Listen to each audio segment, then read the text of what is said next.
मुझे phone call आया। साधारणतः मैं फ़ोन करता नहीं, लेकिन हमारे परम गुरुदेव मानवरत्न डॉक्टर जी.वी. कृष्णा रेड्डी का फ़ोन था और मैं एकलव्य टेनिस आश्रम में इलेक्ट्रिकल कनेक्शन ले रहा था, क्योंकि वहाँ छोटा सा मेरा एक शेड था जहाँ बैठ के मैं टेनिस प्रैक्टिस करता था और देखता था। तो बोले, वीरेंद्र, तुम्हें मैं डायरेक्टर नियुक्त कर रहा हूँ। मैं बोला, सर ये आपकी कृपा है, मेरा तो इसमें कोई योगदान नहीं है। तो कल जाके हमारे चार्टर्ड अकाउंटेंट से मिलो, के.वी. प्रसाद राव से, क्योंकि देखो भाई, वो डायरेक्टर ही सब उनके कंपनी का वही होता है जो उनका बिल्कुल विश्वास पात्र व्यक्ति होता है।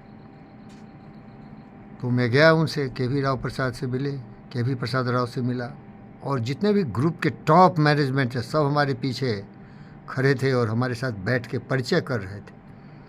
तो देखिए, जी.वी. कृष्णा रेड्डी साहब इतने महान व्यक्ति थे और इतनी अच्छी पहचान हमारी करी कि शायद भी कोई कर पाएगा। उन्होंने मुझे, जब मैं ब्रोक हो गया तो भेजा था सर ने मुझे EMRI में, इमरजेंसी मैनेजमेंट रिसर्च इंस्टीट्यूट, जहाँ की एक डॉक्टर रमना राव मिला था। वो भी बहुत ज्ञानी व्यक्ति थे, बहुत ही ज्ञानी और समृद्ध थे।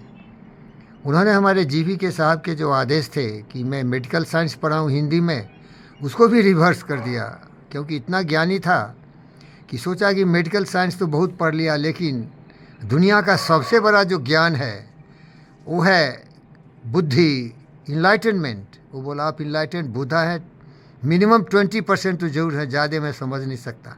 तो आप हमारे जितने भी कर्मचारी हैं उनको ये सिखाइए कि ज़िंदगी में पैसे से बड़ी चीज़ होती है प्रेम।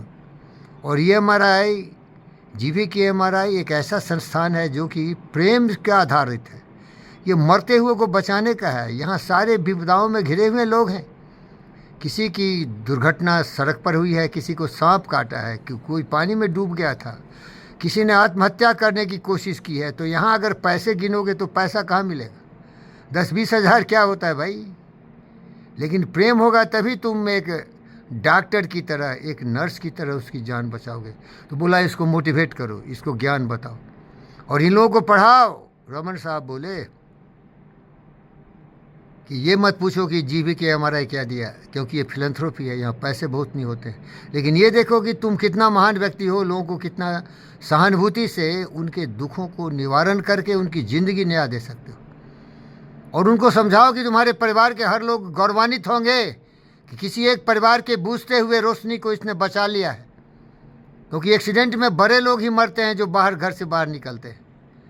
तो घर के तुम क्या कर रहे हो? रोशनी बचा रहे हो, कमाने वाला व्यक्ति की ज़िंदगी दे रहे हो। तो रमन राव साहब भी एक महान व्यक्ति थे सर, और कई कंपनी के डायरेक्टर जी.वी. के सर बनाए थे मुझे। बहुत प्रेम था, सहयोग था उनके साथ मेरा। लेकिन ऐसे भी लोग होते हैं जो जितने महान व्यक्ति होते हैं उनके पीछे छुपे रहते हैं। तो कृष्णम राजू नाम का एक वहाँ आदमी था, वो बहुत ही प्रसिद्ध व्यक्ति था। वो बहुत ही प्रसिद्ध व्यक्ति था, क्योंकि जब मैं NMDC में था सती बाबू, तो एक हमारा गोबिला हुआ करते थे मेरे बॉस। तो वो हर तरह की कहानी बताते थे। तो वो बताए थे कि कृष्णम राजू था, वो पॉलिटिकली बैक्ड आदमी था, धनवान था, क्योंकि उसके पास ज़मीन बहुत होता है। हमारे राजू साहब लोग होते हैं ना, बहुत पैसे वाले होते हैं, ज़मींदार होते हैं। तो उसका पॉलिटिकल बैकिंग भी था और अच्छा ही था मेरे साथ। शायद हो सकता है मुझसे भी गलती हो, क्योंकि एक समझदार इंसान अपनी गलती ज़्यादा देखता है, दूसरी गलती नहीं देखा। बहुत प्यार था कृष्णम राजू से मेरा। उन पर मैंने 4 फिल्म भी बनाया, क्योंकि गुरुजी जानते थे कि हमारा वीरेंद्र एक डायरेक्टर प्रोड्यूसर है, ऐसा स्पीच देता है कि कोई नहीं देता है। कभी कभी बोलते थे, वीरेंद्र थोड़ा लोगों को समझाओ ज़िंदगी क्या है, समझदारी क्या है, ज्ञान क्या है। सबकी ही बत्ती जल जाती थी, क्योंकि सभी जम से जलते थे। लेकिन जी.वी. के सर इसकी फिक्र नहीं करते थे। उनको मालूम था कि वीरेंद्र उनका वीरेंद्र है। जय गुरुदेव, जय महापुरुष, जय श्री कृष्ण राजू साहब, आपका भी जय हो। क्योंकि आप क्या हैं उसकी मुझे जिम्मेदारी नहीं है, लेकिन जी.वी. के साहब के मित्र हैं, इसलिए मैं आपका भी सम्मान करता हूँ। रमना राव जी, आपका भी जय हो। जी जुग जीते रहो, समझदार बनो, ईमानदार बनो, वफादार बनो, कोशिश करो हमेशा एक अच्छा इंसान बनना। पैसे कौड़ी तो बहुत लोग कमा लेते हैं, लेकिन अच्छा इंसान बनना सबसे बड़ी मुश्किल काम है।